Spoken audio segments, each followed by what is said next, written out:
Hey there, Grumpy Old Fart here. I'm doing an unexplained origins video on the mother civilization.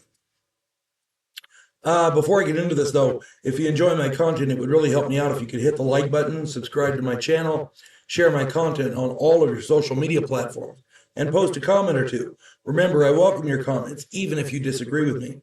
And check me out over on Rumble for my political commentary and weekly current events. If you enjoy a good book, check out my author page on Amazon.com. My pen name is H.L. Anderson. You can find all of my books there, including my political fantasy, The Righteous President. Yeah, it's a kind of a what if. What if we elected a president who actually tried to fix things? The last chapter is all truthful. It's a kind of a postscript as to why I wrote the book. I've got a lot of other books on there as well, so I hope you find something you like, and I hope you get it and enjoy it. All right, the mother civilization.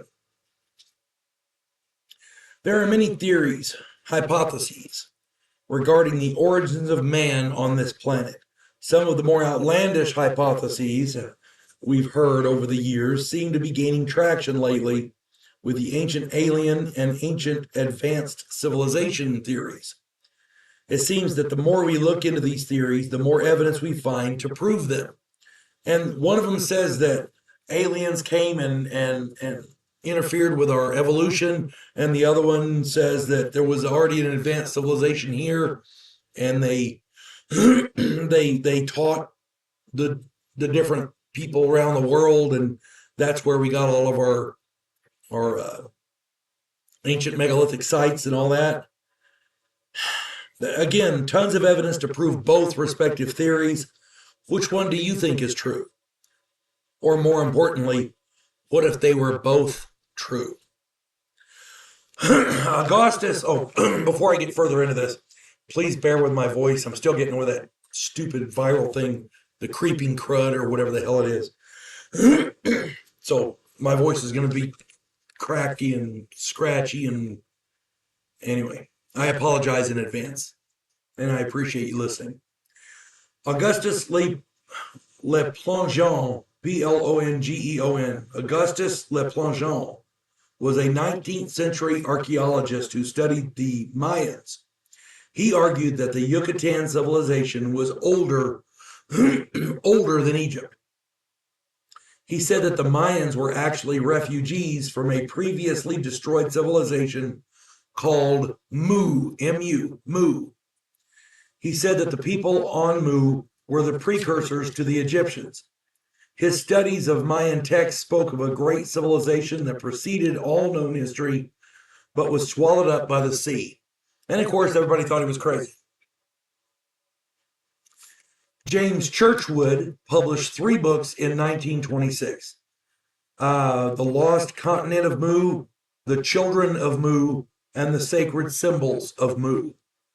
He said that he spent time in India as a soldier and befriended a temple priest who eventually showed him ancient baked clay tablets and taught him how to read the dead language on them, which was called Naga Maya, the Naga Maya language. Naga Maya. And for that to be in India itself is kind of weird because it's got Maya in it, like the Mayans. Anyway, the tablets originated from the place where man first appeared. According to the tablets, they originated from the place where man first appeared, Mu. The tablets contained a creation story of planet Earth and the superior human civilization that lived on Mu. The inhabitants of Mu were called the Naacal, Naacal. I heard 6 or 7 different articles on this, and I read and heard them verbally, and not one of them pronounced it the same way. So Naacal, however you pronounce that. These people apparently had dark skin, were very, very advanced. Mu flourished between 50,000 and 12,000 years ago. They had 64 million people on that continent, 7 major cities, and colonies on other continents. They were divided into 10 tribes, but followed a single government and had only one religion. Mu was a continent in the Pacific Ocean, evidently, bordered by Easter Island, Hawaii, Fiji, the Carolina Islands, Tonga, Samoa, and the Cook Islands. Mu was evidently bigger than South America. 12,000 years ago, Mu was obliterated over just I've heard some articles say it was one night, others say it was just a few days, but at a very short period of time. It was obliterated by massive earthquakes and volcanoes, and eventually it sank into the sea. Excuse me. William Niven was that's all according to these tablets. Now, William Niven was a mineralogist and archaeologist. In 1921, he discovered a great many tablets while digging in San Miguel Amantla, Amantla. That's in Mexico City. These tablets held texts in strange, complex languages. Nobody could read them. But then James Churchwood found out that, he showed up and deciphered them because he could read them. He said the languages were very similar to Naga Maya, the dead language that he was taught in India from that priest. All of this seems very far-fetched until you consider all of the monuments under the Pacific Ocean on the seafloor. These monuments are there, they've been found. There are also the Moai statues of Easter Island, the pyramids all around the world, which may have been a worldwide power grid. They're finding evidence to support that. All of the out-of-place artifacts which have been found around the world, the ancient builders' mastery of astronomy and the hexadecimal mathematics system generating the megalithic yard, and the similarities in languages and specific words from all across the world. I've done videos on a great many of these. Go check them out. Excuse me. 12,000 years ago, there was a great cataclysm. Some great event occurred which changed the face of our world and caused the end of the last ice age. Could the destruction of Mu have triggered that cataclysm? Maybe Mu was where the asteroid hit. That there are archaeologists and geologists who think that an asteroid hit which caused the end of the last ice age. Maybe it hit Mu. I don't know. Nobody alive was around back then, so we don't know. But that the end of Mu coincides with the end of that ice age, that 12,000 years ago thing. I want to say it's the Younger Dryas period, so bear with, but I may be wrong on that. Furthermore, who were the Nakal, N-A-C-A-L, however you pronounce it? Who were they? Were they humans?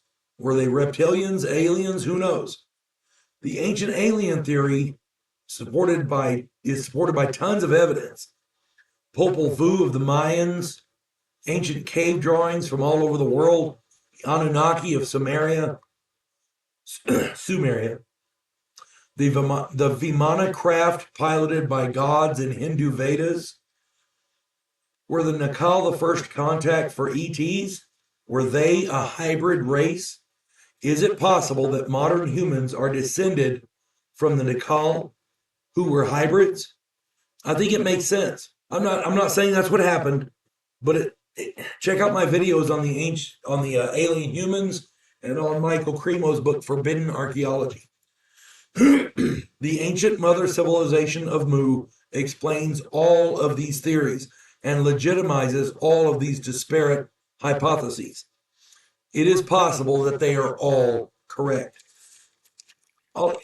Again, we don't know what happened, but it bears us considering, because if we don't know where we came from, we don't know who we are. And if we don't know who we are, the fuck are we doing, people?